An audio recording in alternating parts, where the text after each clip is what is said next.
புஷியானதெல்லாம் நினைச்சு பார்க்கணும். தலைவா படம் ரிலீஸ் ஆகும்போது சீட்டு நுனியில உட்கார்ந்து அண்ணன் எடப்பாடியார் வீட்டுல எப்படி உட்கார்ந்து இருந்தீங்க நீங்க பேச்சு. புஷியானந்த் சொல்றாரு, சர்க்கார் பட போஸ்டர் நீங்க கிழிக்கலன்னா எடப்பாடியார் தான் ஆட்சிக்கு வந்திருப்பார்.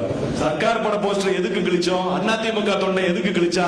நீ புரட்சி தலைவி அம்மா அவர்கள் கொடுத்த மடிக்கணினியை உதாசீனப்படுத்தி சீன் வச்ச கிழிச்சோம்.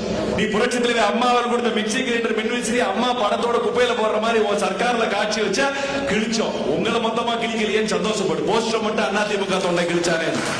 அப்படி போஸ்டர் கிழிச்சதுனால ஆட்சி போகுது, அதை பத்தி கவலைப்படுற இயக்கம் அல்ல அதிமுக. புரட்சி தலைவி அம்மாவுடைய பெயருக்கு ஒரு களங்கம் என்று சொன்னால் அதை தட்டி கேட்கிறது தான் அதிமுக தொண்டை. அதனால புஷியானதெல்லாம் நினைச்சு பார்க்கணும். தலைவா படம் ரிலீஸ் ஆகும்போது சீட்டு நுனியில உட்கார்ந்து அண்ணன் எடப்பாடியார் வீட்டுல எப்படி உட்கார்ந்து இருந்தீங்க இன்னைக்கு உங்க கட்சியில இருக்க கடம்பூர் ராஜா அண்ணன் கேட்டு பாத்தீங்கன்னா தெரியும். அந்த படம் ஞாயிற்றுக்கிழமை புரட்சி தமிழர் எடப்பாடியாருடைய கடைக்கண் பார்வை கிடைச்சனால மட்டும்தான் நீ படத்தையே ரிலீஸ் பண்ண முடியும். இல்லைன்னா அந்த படமே வந்திருக்காது. விஜய் படம்